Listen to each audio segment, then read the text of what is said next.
కంసుడు తన చెల్లి దేవకిని, బావ వసుదేవుడిని వదిలేశాక మరుసటి రోజు బకుడు, తృణావుత్తుడు, పూతన లాంటి వాళ్ళని పిలిచి అన్నాడు, నిన్న నేను ఆ బిడ్డని చంపబోయా. వెంటనే స్త్రీగా మారి అంది, నేను తొందరలో చనిపోతానని, నన్ను చంపేవాడు వేరొక చోట పెరుగుతున్నాడు అని చెప్పింది. నాకు భయంగా ఉంది. అక్కడికి వచ్చిన రాక్షసులు అన్నారు, ఇంతదానికి భయమెందుకు? మీరెవరనుకుంటున్నారు? మీ ధాటికి దేవతలందరూ బ్రహ్మ, విష్ణువు, శివుడి దగ్గర దాక్కున్నారు. మీరు ఎంతో శక్తివంతమైన వాళ్ళు. మీరు ఒక ఆదేశం ఇవ్వండి, మేమందరం కలిసి నలుమూలలా వెతికి ఇప్పుడే పుట్టిన పిల్లల దగ్గర నుంచి ఏళ్ళు వచ్చిన పిల్లల దగ్గర వరకు చంపేస్తాం.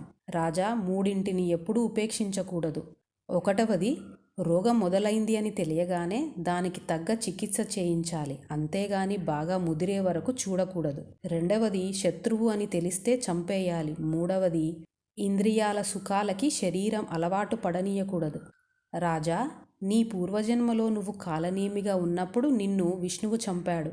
ఇప్పుడు కూడా ఆ విష్ణువే వస్తాడు. విష్ణువు యొక్క మూలాన్ని చంపేయాలి అంటే ఆవులని, ఎవరు భగవంతుడిని నమ్మి ప్రశాంతంగా ఉంటారో వారిని చంపాలి. ఋషులని, వేదం చదివే వారిని, యజ్ఞాలని చేయనీయకూడదు. అప్పుడు విష్ణువు లేకుండా పోతాడు.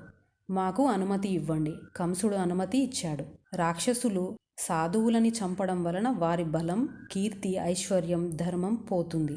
అక్కడ నందవ్రజంలో శ్రీకృష్ణ పరమాత్మ పెరుగుతున్నాడు. ఒకరోజు కంసుడు పూతన అనే రాక్షసిని పంపాడు పిల్లల్ని చంపమని. పూతన కామరూపి, అంటే ఏ రూపంలో అయినా మారగలదు.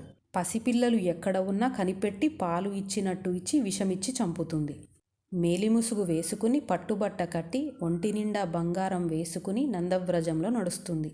అక్కడ ఉన్న ప్రజలు అనుకుంటున్నారు, ఆహా, లక్ష్మీదేవియే వచ్చింది, మనందరినీ వృద్ధిలోకి తేవడానికి అని చూస్తున్నారు.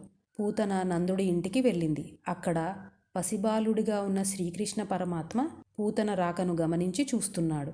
పూతన అంది, నేను ఇంత అందంగా ఎందుకు వచ్చానంటే నీ అందం తీసేయడానికి.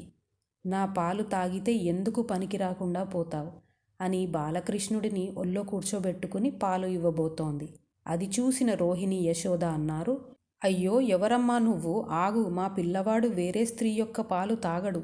పూతన ఒక్కసారి ఈ పిల్లవాడికి ఈ విషమిస్తే చాలు అనుకుని ఆ మాటలు వినిపించుకోకుండా తన స్తనాలని బాలకృష్ణుడి నోట్లో పెట్టే ప్రయత్నం చేస్తోంది. బాలకృష్ణుడు ఏమీ తెలియని వాడిలా ఆవలించి తల అటు ఇటు తిప్పి తన అమ్మ స్తన్యాన్ని పట్టుకుని పాలు తాగినట్టు పూతన స్తన్యాన్ని పట్టుకుని గుటుక్మంటూ 2 గుటకల పాలు తాగేసరికి పూతన యొక్క శక్తినంతా లాగేసుకున్నాడు. పూతన బాధ భరించలేక వదులు వదులు అని అరుస్తుంది. బాలకృష్ణుడు పాలు తాగేసరికి పూతన యొక్క మాయారూపం పోయి తన నిజస్వరూపంలోకి వచ్చి నెత్తురు కక్కుతూ పెద్ద శరీరంతో నేల మీద పడింది. బాలకృష్ణుడు ఆమె స్తనాలపై ఉన్నాడు. ఆమె చుట్టూ అక్కడ ఉన్న జనం చేరి, అమ్మో, ఎంత పెద్ద రాక్షసి అని అంటున్నారు. యశోద, రోహిణి పిల్లవాడు ఎక్కడా అని పూతన భుజాల నుంచి తన శరీరంపైకి ఎక్కి వెతుకుతున్నారు. బాలకృష్ణుడు పూతన గుండెలపై పడుకుని ఆకాశంకి తన కాళ్ళు చేతులు పెట్టి నవ్వుతూ ఉన్నాడు. ఎంత అదృష్టం, పిల్లవాడికి ఏమీ అవలేదు అని తీసుకుని కిందికి దిగారు. బాలకృష్ణుడికి ఆవు తోకతో దిష్టి తీసి ఆవు మూత్రం తలపై జల్లారు, ఎలాంటి పీడ ఉండకూడదు అని. నందుడు పూతన భారీ శరీరాన్ని గొడ్డళ్లతో ముక్కలు చేపించి ఊరు చివర కట్టెలతో కాల్చారు.